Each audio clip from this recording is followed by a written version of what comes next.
Week 15 of the fantasy football season. Here's the top 15 tight ends I'm ranking this week. Number 1, Trey McBride of the Arizona Cardinals. What a season it's been for him. He's the number 1 target in the offense for this Arizona Cardinal team. And this week, with a great matchup versus the Patriots where they can't stop anyone. And Trey McBride, safeties, linebackers, they can't cover him. I think we see him go out there and he could have one of those patented games, 12 catches over 100 yards like we've seen a few times this year. Number 2, Brock Bowers of the Las Vegas Raiders. So if it's going to be Desmond Ridder, Aiden O'Connell at quarterback, it just doesn't matter. Brock Bowers, he's found the way this year, already beat the rookie record for receptions at the tight end position. He's going to have over 100 catches this year in his rookie season. And I've said it a lot, he's a generational talent at the tight end position coming out of college football. So this week, a pretty good matchup on Monday night versus the Atlanta Falcons. Their defense really hasn't stopped anyone.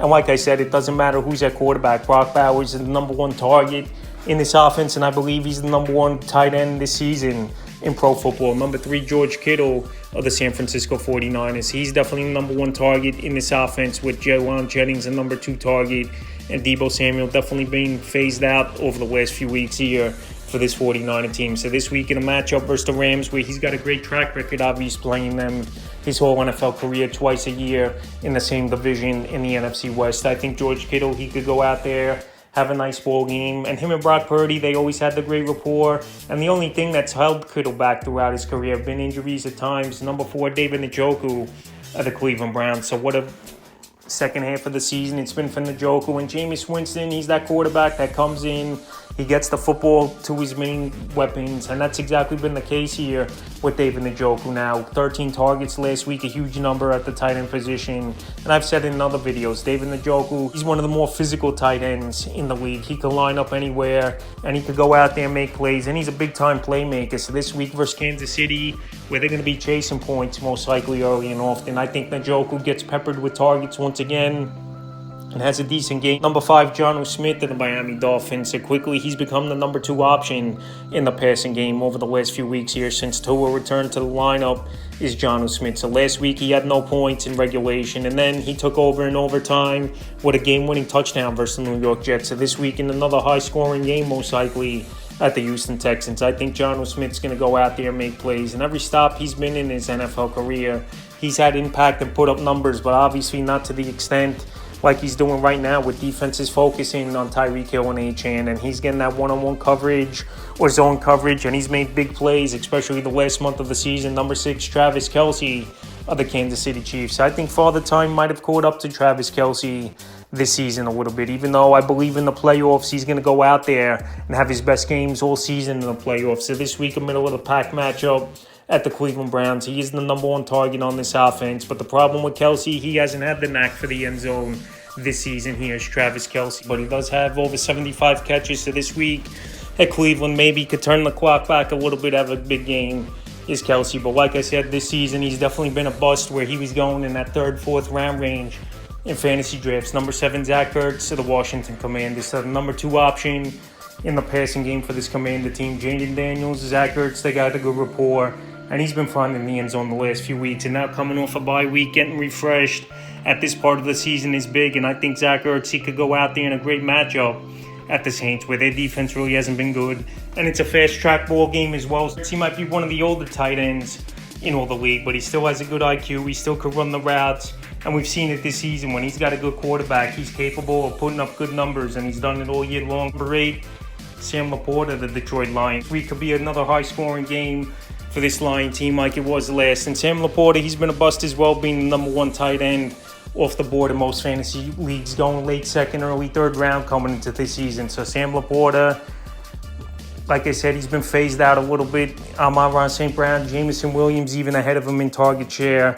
And even Tim Patrick scored 2 touchdowns in last week's game. But this week versus the Buffalo Bills, I think he could go out there and have a nice ball game as Sam Laporta. We know he's a tight end that can line up anywhere on the field. We know he's got good yard after catch prowess, and he's due for one of those big games this week. Number 9, TJ Hawkinson of the Minnesota Vikings. So TJ Hawkinson, I believe he's not 100%. Obviously coming off a devastating knee injury, and he came back pretty quick from last year to this year off the ACL injury was TJ Hawkinson. So this week a good matchup versus the Chicago Bears. But right now he's that 3rd or 4th option easily in this offense behind Justin Jefferson, Jordan Addison, who's been breaking out over the last 3 weeks of the season, and also Aaron Jones in the backfield. So Hockenson, he does have a good track record versus Bear team. We played him a whole lot in his Detroit Lion days. So I think this week he still could be a top 10 option. Number 10, Mark Andrews of the Baltimore Ravens. So this week, a great matchup at the New York Giants. Andrews got off to a slow start first 4 or 5 weeks of the season, but he's putting up a lot of touchdowns, and he is the number 2 target in this passing game behind Zay Flowers. So Andrews, he still could run all the routes. He still has those good hands, especially in the red zone. And him and Lamar, they've been locked in for many seasons, and it's good to see that Andrews turned the season around after a lot of people thought he was washed up. Number 11, Hunter Henry of the New England Patriots. So he's arguably the number 1 target in the passing game for this Patriot team, him and Demario Douglas. And this is a game most likely where they're going to be chasing points is New England at the Arizona Cardinals. So Hunter Henry, when he's had a decent quarterback throughout his career, we've seen him put up numbers going way back to his days with the Los Angeles Chargers when Phillip Rivers was there. He was one of the better tight ends in the league. And ever since Drake May has come into the lineup, pretty much his floor has been 8 fantasy points in PPR leagues with a lot of double-digit games under his belt. So this week at Arizona, I think he could go out there once again and help fantasy owners, especially coming off a bye week as well, where you get a little refreshed and rejuvenated and your legs under you. Number 12, Tucker Kraft of the Green Bay Packers. It's been a solid season here for Tucker Kraft. A lot of people thought last year was going to be Luke Musgrave over Tucker Kraft, where they were both drafted. And then this season, they thought Musgrave would get a shot once again, but Tucker Kraft, he's become a top option in this passing game. He's been more consistent, believe it or not, the last month of the season than Jaden Reed. But this Packer offense, like I said, it's definitely been a strange offense at times, where some weeks guys pop off for huge games and some weeks they barely get targets or don't put up any fantasy points. But this week at Seattle, I think Tucker Kraft could go out there. He could have a good ball game. And like I said, he's got good playmaking and yard after catch ability. Number 13, Jake Ferguson of the Dallas Cowboys. So he returned last week on the Monday night game versus the Bengals after missing 2 games with a concussion. And I know it's a great matchup with the Carolina Panthers, but I believe Jake Ferguson definitely took a step back this season. Even going back early in the year when Dak Prescott was still in their quarterback, his numbers weren't all that great.